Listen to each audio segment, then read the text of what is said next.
بك رمضان نرقى بك رمضان عدت لنا رمضان. 40 حدیث نبوی در فضیلت رمضان.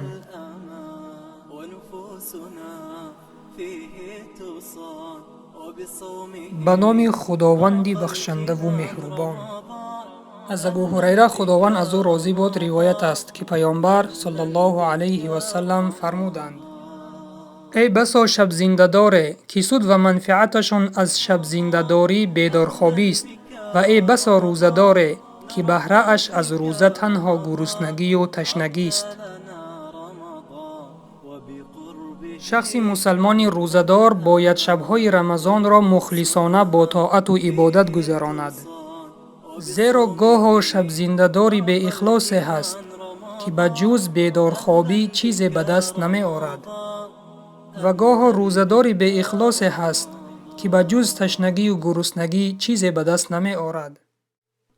بنابراین شخص روزه‌دار باید زبانش را از غیبت و تهمت و سخنان بیهوده نگه دارد، همچنین چشمانش را از نظر حرام و گوشهایش را از شنیدن سخنان بیهوده و باطل نگه دارد.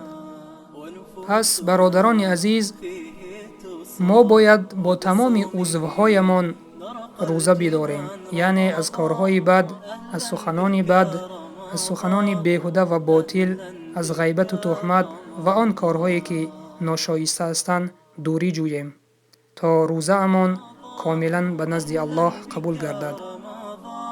نرقى بك رمضان عدت لنا رمضان